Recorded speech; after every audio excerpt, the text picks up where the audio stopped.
این جامعه وقتی انقدر محدود میکنن انقدر آدمو محدود میکنن مجبور شه چیزایی که نهار گرایش پیدا کنه گرایش پیدا کنه.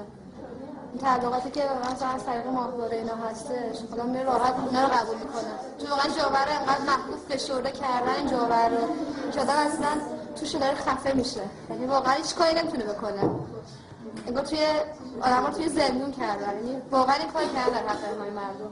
محدودیت‌هایی که برای ما قائل شدن بعد از یه زمانی داره مثل انقلابایی دیگه خودشون میشه. یعنی همه چی اینا بر ما تعیین میکنن. مثلا اینجا میایم اینجور حجاب داشته باشیم، اینجوری لباس بپوشیم، این اونیفرم داشته باشیم، بذارن خودمون باشیم. هر کی هر جوری که پذیرفته هر چیزو خودش باشه.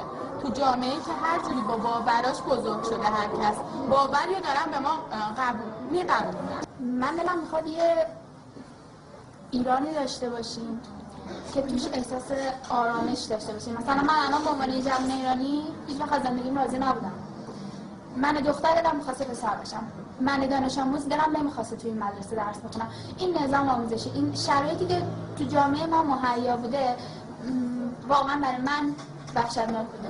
حالا دلم می‌خواسته همیشه یه سرزمین داشته باشم که یه ذره حالا نه خیلی ایدئالی باشه، چیزای خوب توش پیدا بشه. داریم ما نه اینکه نداشته باشیم، خیلی چیزای خوب داریم. تو همین کلاس تو بدترین جاهای مملکت چیزای خوب پیدا میشن.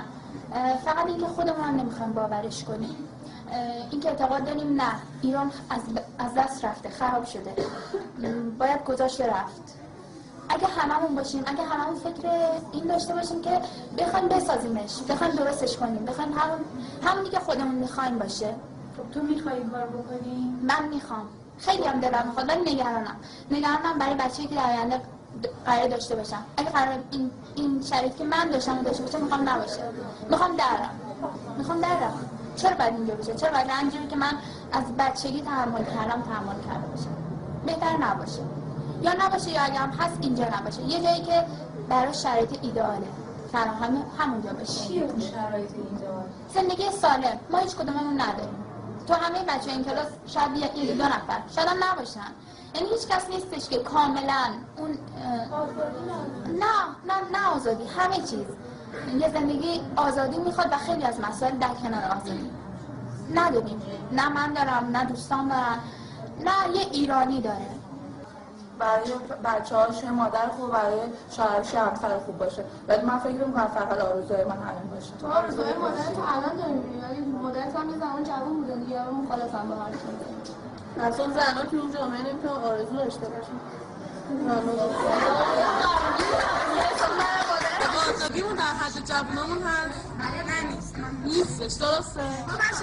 اینو الان تمام جوونای ما میدونن، حتی خود سواد کشوری‌ها میدونن، ولی هیچ وقت نمیتونن قبولش کنن.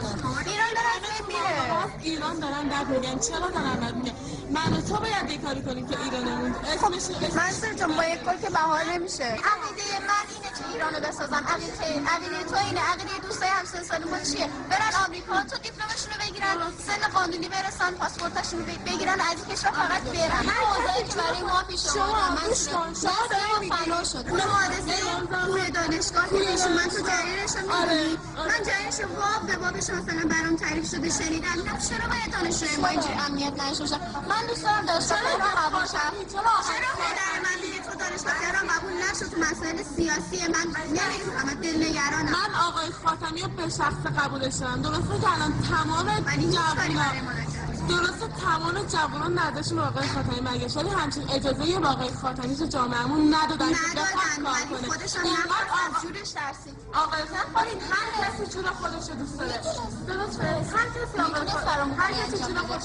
اینم اول اومد یه سری با جوونا ارتباط برقرار کرد. تو آقای خاتمی قبول نداری؟ من الان دیگه میتونم بگم خودم دیگه نمیتونم قبول داشته باشم. ولی مثلا وقتی درگیر شدم مثلا دیگه درس گذاشتم کنار. اصلا یه جورایی خیلی ناامید شدم. اصلا تو شکل دکتر رو برای همشون فکر میکنم. چرا؟ اصلا فکر میکنم نمیدونم به مشکل زندگی. اصلا مردم میگم یکی اصلا برای قابل حسن چه مثلا من بگم حال این شکلی باشه. بطور تمام چون دیگه حالا من درس بهم بشه. چرا؟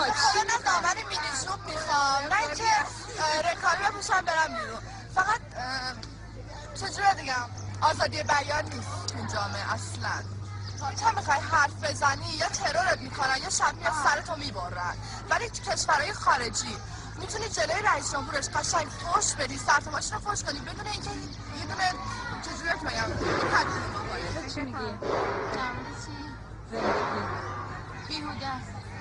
چرا؟